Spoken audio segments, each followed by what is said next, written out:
Graduation സ്ഥലത്തൊക്കെ എത്തിയിട്ടു ഇവർക്ക് എങ്ങനെയാണ് എവിടെയാണ് രജിസ്റ്റർ ചെയ്യേണ്ടതെന്നൊക്കെ പറഞ്ഞുകൊണ്ട് ഞങ്ങൾ തപ്പുമായിരുന്നു. അതിൻ്റെ ഇടയിൽ അവളുടെ ഫ്രണ്ട് എന്തോ ഉണ്ടായിരുന്നുകൊണ്ട് അവളുടെ കൂടെ പോയിട്ടോ. ഇവൻ്റെ ഫ്രണ്ട്സിനെ ഞാൻ കണ്ടില്ല അന്നേരം. അതുകൊണ്ട് തന്നെ രജിസ്ട്രേഷൻ സ്ഥലം ഞങ്ങൾ അടുത്ത ഒരാളുടെ അടുത്ത് ചോദിച്ചിട്ട് ഇവർ കയറിപ്പോയതിന് ശേഷമാണ് കേട്ടോ ഞങ്ങൾ ബൊക്കെയൊക്കെ മേടിച്ച്. ഇവിടെ അങ്ങനെയാണ് ഗ്രാജുവേഷൻ കഴിഞ്ഞ് കഴിഞ്ഞാൽ ബൊക്കെ കൊടുക്കും ഗ്രാജുവേഷൻ കഴിഞ്ഞ ആൾക്ക്. ഞങ്ങൾക്ക് അങ്ങനത്തെ പരിപാടിയൊന്നും അറിയില്ലായിരുന്നു. എല്ലാവരും ബൊക്കെയൊക്കെ വെച്ച് നിൽക്കുന്ന കണ്ടിട്ടുണ്ടെങ്കിലും അങ്ങനെ അറിയില്ലായിരുന്നു കേട്ടോ. എന്താണെങ്കിലും ഞങ്ങൾ അടുത്തുണ്ടാകുന്നിടത്തുനിന്ന് ഒരു ബൊക്കെയൊക്കെ മേടിച്ചു.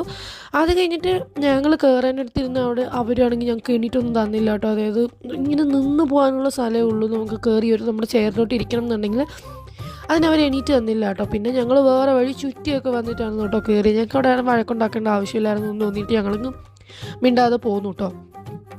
അതൊക്കെ കഴിഞ്ഞ് ഇതേ പരിപാടിയൊക്കെ തുടങ്ങിയത് ഇങ്ങനെ ലൈനായിട്ട് 4 വഴി കൂടെ 5 വഴി കൂടെ 6 വഴി കൂടെ ഒക്കെ ആൾക്കാർ വന്നു. ഇത്രയും കൂരിയിട്ടായതുകൊണ്ട് ഇവർ ഇതിനകത്ത് തപ്പിയിട്ടൊന്നും ഞങ്ങൾ കണ്ടില്ല.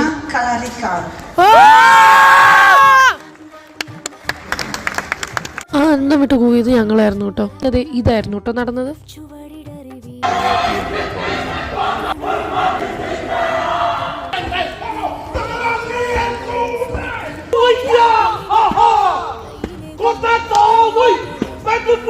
ഇതുവരെ common way of hakka dance ആണ് കേട്ടോ. ഇത് ആക്ച്വലി ഇവരെ സെലിബ്രേറ്റ് ചെയ്യാൻ വേണ്ടിയിട്ട് ചെയ്യുന്നതാണ്. നമ്മൾ കേൾക്കുമ്പോൾ നമുക്ക് വഴക്ക് പറയുന്ന പോലെയൊക്കെ തോന്നുമെങ്കിലും ഇത് ജസ്റ്റ് ഭയങ്കരമായിട്ട് ഇങ്ങനെ ഇത് ചെയ്യുന്നതാണ് കേട്ടോ. എല്ലാവരും ഭയങ്കരമായിട്ട് കൺഗ്രാജുലേറ്റ് ചെയ്യുന്നുണ്ടായിരുന്നു. ഒത്തിരി ഞാൻ ആദ്യമായിട്ടാണ് ഇങ്ങനെ കിവിയനായിട്ടുള്ളൊരു പ്രോഗ്രാമിന് പോകുന്നത്. അത് മാത്രമല്ല ഇങ്ങനെ കാണാനും പറ്റുന്ന കേട്ടോ. എന്തായാലും അടുത്ത ആശയം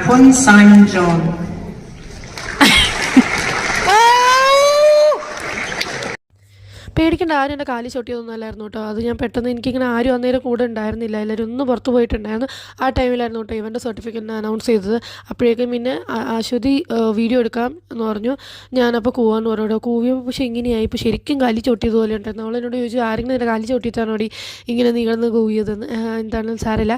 അത് കഴിഞ്ഞ് ഞങ്ങൾ വെളി വന്നപ്പോഴത്തേ ബൊക്കെയൊക്കെ വെച്ചിട്ട് കുറേ വരുന്നു കേട്ടോ. അപ്പോൾ ഞങ്ങൾക്കെന്ന് പറഞ്ഞാൽ ശരിക്കും നമുക്ക് ഗ്രാജുവേഷൻ ആയ പോലൊരു അത്രയ്ക്ക് സന്തോഷമായിരുന്നു കേട്ടോ. ഇപ്പോൾ ഇവള് പറയുന്നുണ്ട് ഒഫീഷ്യലി ഇനിയിപ്പോൾ എന്താ അൺഎംപ്ലോയ്മെൻ്റ് ആയില്ലേ, ഇനി പഠിക്കാമെന്ന് പോലും പറയാൻ പറ്റില്ലല്ലോ. പക്ഷേ ശരിയാണ്. പക്ഷേ ഇത്രയും കഷ്ടപ്പെട്ട് ഇവിടെ തനിയെ വന്ന് നിന്ന് നമ്മൾ പല കാര്യങ്ങളും തനിയെ ചെയ്ത് ജോലി, അതിൻ്റെ ഇടയിൽ ജോലി, അതിൻ്റെ ഇടയിൽ പഠിത്തം, അതിൻ്റെ ഇടയിൽ അസൈൻമെൻറ്റ്, അതിൻ്റെ ഇടയിൽ ഇൻറ്റേൺഷിപ്പ്, അതിൻ്റെ ഇടയിൽ വീട്ടിലെ കാര്യങ്ങൾ, ഇതെല്ലാം നോക്കി നമ്മൾ തനിയെ നിന്ന് ഒരു രാജ്യത്ത് ഒരു പരിചയവുമില്ലാത്ത ആൾക്കാർ പോലും അറിയാത്ത ഒരു രാജ്യത്ത് വന്ന് ഇത്രയും ബുദ്ധിമുട്ടി പഠിച്ച് ഒരിതെടുക്കുക എന്ന് പറഞ്ഞാൽ അത്ര ചില്ലറമായൊരു കാര്യമൊന്നും അല്ല കേട്ടോ. എല്ലാവരും ചെയ്യുന്നത് കൊണ്ട് അത് ഈസിയാണെന്ന് വിചാരിക്കുകയും ചെയ്യേണ്ട, നല്ല ടഫ് തന്നെയാണ്.